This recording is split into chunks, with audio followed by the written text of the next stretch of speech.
Hello everyone, welcome back to our world. कैसे हैं आप सब लोग? आई होप आप सब लोग बिल्कुल हेल्दी एंड हैप्पी होंगे। तो गाइज, मैं लेकर आ गई हूँ एक नया video 15 German culture that shocks as an Indian. तो फ्रेंड, जब आप अपनी कंट्री छोड़ के किसी दूसरी कंट्री में आते हो तो आपको बहुत सारे डिफरेंट कल्चर्स देखने को मिलते हैं। बहुत सारी चीज़ें आपको डिफरेंट लगती हैं कल्चर से रिलेटेड। बिकॉज अगर हम हमारे इंडिया में देखें तो इंडिया में ही कितनी डाइवर्सिटी है, तो ये तो फिर भी जर्मनी है और अलग कॉन्टिनेंट में आता है। जैसे कि आपको पता है कि ये यूरोप में आता है और यूरोप एक अलग कॉन्टिनेंट है। तो यहाँ पर भी बहुत सारे कल्चर शॉक्स होते हैं जो हमें आके लगे, जो हमने फील किए। तो मैंने सोचा कि ये सारी चीज़ें मैं आपके साथ भी शेयर करूं, क्योंकि जब आप यहाँ आओगे जर्मनी तो आपको वो शौक नहीं लगेंगे जो हमें लगे हैं। तो आप जो है इन सारी चीज़ों को जब आप फील करोगे या देखोगे तो आप पहले से इसके बारे में आपको पता होगा, आप यूज्ड टू होगे। इसलिए मैंने ये वीडियो बनाया है। ऐसे तो बहुत सारे शौक हैं, लेकिन मैंने आपके लिए कुछ बताए हैं जो आपके काम के हैं, आपको मज़े भी आएंगे। अगर आप इंडिया से भी देख रहे हैं तो आपको ये जान के बहुत मज़ा आएगा कि क्या डिफरेंस है इंडिया और जर्मनी के कल्चर में। और अगर आप यहाँ आ रहे हैं तो आप पहले से प्रिपेयर रहेंगे इन सारे शौक्स को झेलने के लिए। तो चलिए फ्रेंड्स, देरी नहीं करते हैं और अपना वीडियो हम लोग शुरू करते हैं।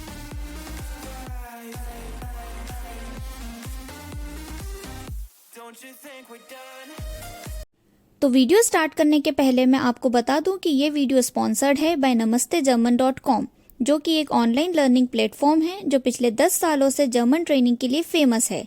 यहाँ करंटली 10 कंट्रीज के स्टूडेंट्स जर्मन सीख रहे हैं और मैं आपको ये सब इसलिए बता रही हूँ क्योंकि यहाँ पर 1-to-1 क्लासेस भी अवेलेबल है जो कि आप ऑनलाइन ले सकते हैं पूरी टाइम फ्लेक्सिबिलिटी के साथ, जिससे कि वर्किंग प्रोफेशनल्स जो जर्मन सीखना चाहते हैं वो अपने कन्वीनियंट टाइम के अकॉर्डिंग यहाँ 1-to-1 क्लासेस ले सकते हैं और जर्मन सीख सकते हैं।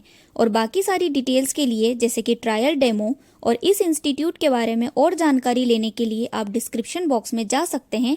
So all the best and happy learning.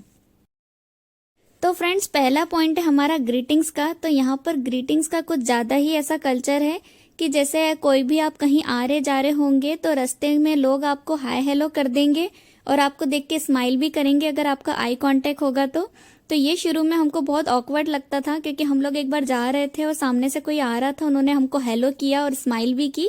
तो बाद में मैंने मेरे हस्बैंड से पूछा कि क्या आप इनको जानते थे? तो फिर मेरे हस्बैंड ने बताया कि नहीं, यहाँ पे हाय करना, हेलो बोलना, स्माइल करना, सबको ये यहाँ का एक कल्चर है। तो ये मुझे शुरू में शौक लगा, क्योंकि हम लोग इंडिया में ऐसे रास्ते चलते किसी को भी हाय नहीं बोलते हैं, किसी को भी देख के हम लोग स्माइल नहीं करते हैं। तो यहाँ पर ये जो चीज़ है वो थोड़ी डिफरेंट है। तो गाइज, हमारा दूसरा कल्चर डिफरेंस है यहाँ पर अपॉइंटमेंट का। तो यहाँ पर हर एक चीज़ का अपॉइंटमेंट लेना पड़ता है। अगर मैं बात करूँ ऑफिशियल्स का तो वो तो हमारे इंडिया में भी लेना पड़ता है, लाइक वीज़ा वगैरह के लिए, क्योंकि वो तो गवर्नमेंट के काम है। लेकिन यहाँ पर अनऑफिशियल चीज़ों के लिए भी हर चीज़ के लिए अपॉइंटमेंट लगता है। जैसे कि सैलून हो गया, कार वॉश हो गया और डॉक्टर के यहाँ जाना है तो आपको हर एक चीज़ के लिए अपॉइंटमेंट लेना होगा। आप डायरेक्ट नहीं जा सकते ऐसे। पहले आप जाइए, अपॉइंटमेंट लीजिए, फिर वो आपको डेट देंगे और तभी आपका काम होगा। समटाइम्स फ्रेंड्स, आपको आपके दोस्तों से मिलने के लिए भी अपॉइंटमेंट लेना पड़ता है। आप सडन उनको कॉल करके नहीं बोल सकते कि चलो भैया आज पार्टी में चलते हैं या आज डिनर पे चलते हैं, बिकॉज सबका कुछ ना कुछ काम होता है, अपॉइंटमेंट्स होते हैं और उसी अकॉर्डिंग वो लोग आपको टाइम देते हैं कि भाई कब मिल सकते हैं, कब नहीं मिल सकते। तो ये भी एक बहुत बड़ा डिफरेंस है कि हर चीज़ में अपॉइंटमेंट लगता है और फ्रेंड से भी आप एकदम ऐसे नहीं मिल सकते, कभी भी प्रॉपर आपको प्लानिंग करनी होती है। तो गाइज, नेक्स्ट पॉइंट है हमारा लैंग्वेज का। तो ये भी एक बहुत बड़ा डिफरेंस है कल्चर का यहाँ पे, कि जो जर्मन्स होते हैं वो अपनी लैंग्वेज को लेके बहुत ही स्ट्रिक्ट और पर्टिकुलर होते हैं। कोई भी नया इंसान यहाँ पर आता है तो वो जो है चाहते हैं, उससे एक्सपेक्ट करते हैं कि वो जर्मन ही बोले। आप यूनिवर्सिटी में हो या फिर ऑफिस में हो, कहीं भी हो, तो आपसे वो लोग जर्मन में ही कॉन्वर्जेशन स्टार्ट करते हैं, ये जानते हुए कि आप आउटसाइडर हो। तो वो अपनी लैंग्वेज को लेके बहुत ही पर्टिकुलर हैं। तो उनका यही एक्सपेक्टेशन है कि आप उनकी कंट्री में आए हो तो आपको उनकी लैंग्वेज सीखनी चाहिए, जो कि मुझे पर्सनली ये चीज़ बहुत अच्छी लगी, क्योंकि हम एग्जैक्टली यही है कि हम उनकी कंट्री में आए हैं तो वो इंग्लिश क्यों बोले, राइट? उनकी अपनी लैंग्वेज है तो हमें वो लैंग्वेज को सीखना चाहिए। तो इसीलिए मैं बोलती हूँ कि जर्मन सीख लो फ्रेंड्स यहाँ आने से पहले, क्योंकि बहुत ज़्यादा ट्रबल में आ जाते हो अगर जर्मन नहीं आती है तो। और अभी ये क्वेश्चन आप पूछोगे कि भाई हम सीखे कहाँ से, तो मैं सोच रही हूँ कि इसके ऊपर एक पर्टिकुलर टॉपिक पर मैं वीडियो बना दूँ कि आप जर्मन कहाँ से सीख सकते हो। तो आप मुझे कमेंट करना, अगर आपको इस पे वीडियो चाहिए तो मैं एक वीडियो भी ज़रूर बनाऊंगी। नेक्स्ट पॉइंट है हमारा गाइज स्प्लिटिंग द बिल्स। तो जब भी आप आपके कलीग के साथ या फिर आपके फ्रेंड्स के साथ जब आप यहाँ पे खाना खाने जाओगे तो वो बहुत ही नॉर्मल बात है यहाँ पर कि वो लोग आपसे बिल मांग लेंगे, स्प्लिट कर लेंगे, पैसे मांग लेंगे, क्योंकि यहाँ पर आप जो खाओगे, आपने जो भी ऑर्डर किया है उसका पैसे आप खुद दोगे। यहाँ पर ऐसा नहीं होता कि चलो भाई मिलके दे दिया। इवन यहाँ पर हस्बैंड वाइफ को भी मैंने अलग अलग बिल पे करते देखा है, क्योंकि जो कि एक शौक है कि भाई एक ही फैमिली के लोग जा रहे हैं तो कोई एक इंसान जो है अपना बिल दे देता है। लेकिन यहाँ पर ऐसा नहीं होता, जिसने जो ऑर्डर किया है, जिसने जो खाया है उस हिसाब से वो उसके पैसे देगा। तो अगर आप यहाँ पर जाएं किसी के साथ लंच या डिनर पे और अगर वो आपसे बिल के पैसे मांग ले तो आपको बुरा मानने की जरूरत नहीं है, क्योंकि ये यहाँ का कल्चर है। तो गाइज इन शॉर्ट यहाँ पे TTMM वाला कल्चर है। तो TTMM तो आप जानते होंगे, तू तेरा मैं मेरा। तो वो वाली बात ही यहाँ पर है, जो आपने खाया आप उसके पैसे खुद दोगे, जो मैंने खाया उसके पैसे मैं दूंगी। तो यहाँ पर यही कल्चर है। नेक्स्ट पॉइंट है हमारा शेयरिंग इज नॉट केयरिंग। तो गाइज आप बिल्कुल भी शॉक मत होइएगा जब आप यहाँ पर आ जाएं और आप किसी के साथ डिनर या लंच के लिए जाएं तो वो जो है 4 लोग अगर जाएंगे तो चारों लोग अपनी अपनी अलग अलग डिश ऑर्डर करेंगे।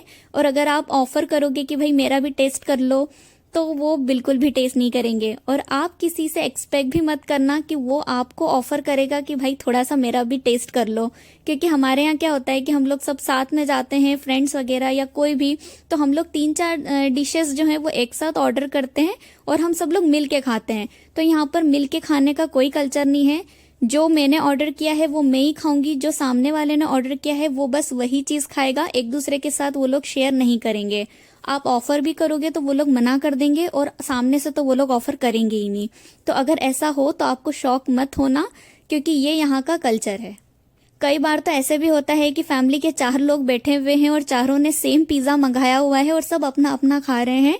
तो ये थोड़ा शॉकिंग लगा मुझे, क्योंकि हमारे इसमें हम लोग थोड़ा एक दूसरे का शेयर कर लेते हैं कि ला भाई तेरा भी टेस्ट करा ले, तेरा भी टेस्ट करा दे।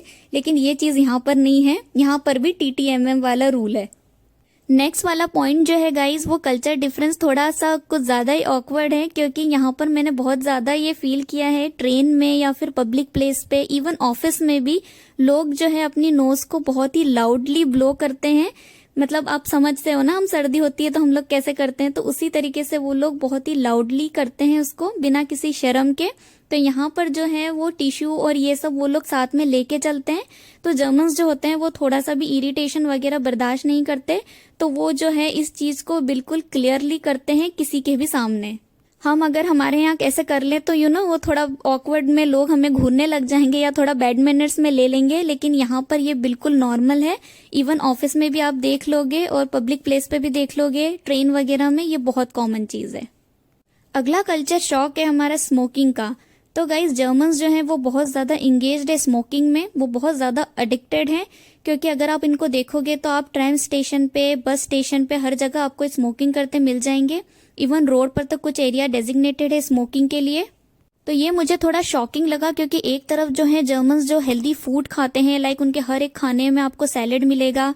अगर आप सुपरमार्केट्स में जाओगे तो 0 शुगर की ड्रिंक्स और लो सोडा के ड्रिंक्स आपको मिलेंगे, और एक तरफ ये लोग इतने एडिक्टेड हैं स्मोकिंग के लिए। तो ये थोड़ा शॉकिंग है। नेक्स्ट डिफरेंस है फ्रेंड्स कि यहाँ पर आप जब किसी को नहीं जानते हो तो उसके फर्स्ट नेम से आप उसको नहीं बुला सकते। जैसे कि ऑफिस में आपके बॉस को अगर आपको बुलाना है या फिर किसी ऐसे इंसान को जिसको आप नहीं जानते हैं, आपके ऑफिस कलीग्स को, तो उसको आप फर्स्ट नेम से नहीं बुला सकते। वो बहुत ही इम्पोलाइट और इनफॉर्मल माना जाता है। तो इसको आप उसके लास्ट नेम से बुलाओगे। जैसे एग्जाम्पल, अगर किसी का नाम फ्रैंक हॉफमन है तो आप उसको हेयर हॉफमन करके बुलाओगे, फ्रैंक करके नहीं बुलाओगे। अगर आपको किसी को फर्स्ट नेम से बुलाना है तो वो आपका फ्रेंड होगा या तो फिर आपका फैमिली मेंबर होगा, अदरवाइज आप उसको लास्ट नेम से ही एड्रेस करोगे। नेक्स्ट पॉइंट है फ्रेंड्स हमारा कल्चर डिफरेंस बहुत बड़ा है ये कि जब भी बच्चे जो है 18 ईयर्स के हो जाते हैं, जब वो यूनिवर्सिटी जाने लगते हैं तो वो अपने पेरेंट्स से अलग रहना स्टार्ट कर देते हैं। ये कल्चर हमारे इंडिया में नहीं है, लेकिन यहाँ पर बहुत ही प्रोमिनेंट है न्यूक्लियर फैमिली का कल्चर। तो आपको ग्रैंड पेरेंट्स जो हैं वो अलग घर में मिलेंगे, पेरेंट्स अलग जो है रह रहे होंगे और जो बच्चे हैं वो उनसे अलग रहते हैं। तो ये जो कल्चर है वो बहुत कॉमन है यहाँ पे। ऐसा होता है कि वो लोग वीकेंड पे कुछ प्लान बनाएंगे तो सब लोग इकट्ठे होंगे, साथ में डिनर वगैरह करेंगे, लेकिन साथ में रहते नहीं हैं।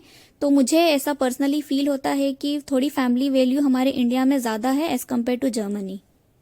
नेक्स्ट पॉइंट है हमारा बर्थडे विश का। तो फ्रेंड्स, मैंने अपने पिछले वीडियो में भी ये बताया है कि यहाँ पर किसी को भी एडवांस में बर्थडे विश करने का कोई कल्चर नहीं है। इसे ये लोग बैड लक मानते हैं। तो अगर किसी का बर्थडे है तो यहाँ पर आप जर्मन्स को बिल्कुल भी पहले विश मत करिए एडवांस में। इवन आप 12 में अगर 5 की देर है तो भी आप उनको विश नहीं कर सकते, वो इससे बहुत ही बैड लक लेते हैं। तो ये चीज़ यहाँ पर आप अवॉइड करिएगा। अगला कल्चरल शौक है हमारे साइकिल से रिलेटेड। तो फ्रेंड्स, साइकिल्स तो कई लोगों को चलाना बहुत पसंद होती है। आई एम श्योर कि हमारे इंडिया में भी बहुत सारे लोगों को साइकिलिंग पसंद है, लेकिन आपको कितनी पसंद है? क्या आपको इतनी पसंद है कि आप उसको हर जगह कैरी करते हो? तो अभी आप देख सकते हो कि जर्मन्स को साइकिल्स इतनी पसंद है कि वो उसे हर जगह कैरी करते हैं।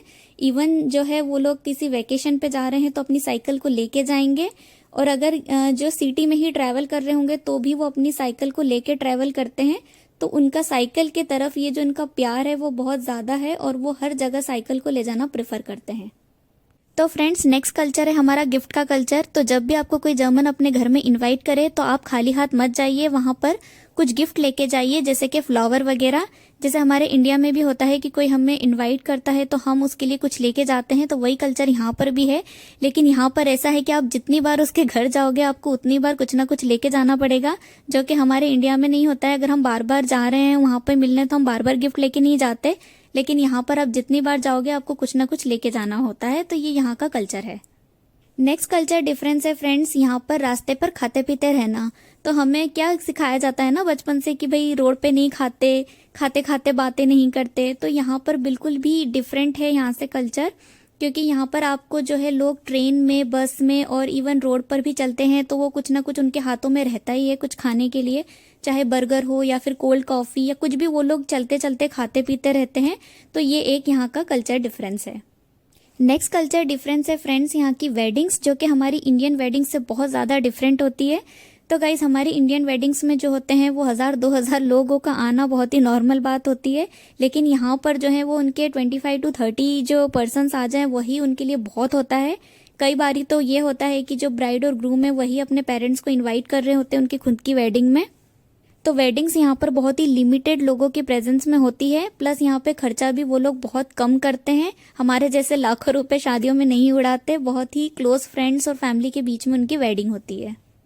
नेक्स्ट कल्चर डिफरेंस है फ्रेंड्स यहाँ पे रूहेजाइट का। तो ये बहुत ही अलग कॉन्सेप्ट है अगर हम एज एन इंडियन देखें तो, क्योंकि हमारे यहाँ इस तरीके का कोई रूल नहीं है। यहाँ पर कुछ साइलेंट आवर्स होते हैं जिनमें आप आवाज़ नहीं कर सकते, और अगर आपने वो रूल ब्रेक किया तो जो है आपके नेबर्स को पूरा हक है कि वो पुलिस कंप्लेंट करे, आपको फाइन देना पड़ सकता है काफ़ी हैवी। तो ये चीज़ हमने यहाँ पर आकर बहुत नई एक्सपीरियंस की गाइस, क्योंकि हमारे यहाँ इंडिया में ऐसा कोई रूल नहीं है कि आपको इतनी बजे से इतनी बजे तक चुप रहना है, आवाज़ नहीं करनी है। तो यहाँ पर ये रूल बहुत ही स्ट्रिक्ट है और आपको फॉलो करना ही होता है। So yes guys, that's it. ये थे कुछ कल्चरल डिफरेंस जो हमने एक्सपीरियंस किए एज एन इंडियन यहाँ पर। आई होप कि ये वीडियो आपको अच्छा लगा होगा। जो भी लोग जर्मनी आ रहे हैं तो उनको ये शौक जान के काफ़ी मज़ा आया होगा। तो जब वो यहाँ पर आएंगे तो उन्हें अब ये सारे शौक नहीं लगेंगे, और जो लोग इंडिया से हमारे वीडियो देख रहे हैं उन्हें भी काफ़ी मज़ा आया होगा ये जान के कि किस तरह इंडिया जो है वो जर्मनी से अलग है। तो गाइज़, अगर वीडियो आपको अच्छा लगा है तो प्लीज़ इसे लाइक करिए, शेयर करिए और कमेंट करके मुझे ज़रूर बताइए कि आपको वीडियो कैसा लगा। हमारे चैनल को सब्सक्राइब कर लीजिए, we really need your support, और हमें इंस्टाग्राम पर भी फॉलो कर लीजिए। मैं आपसे नेक्स्ट वीडियो में मिलूंगी। Till then, take care, bye guys.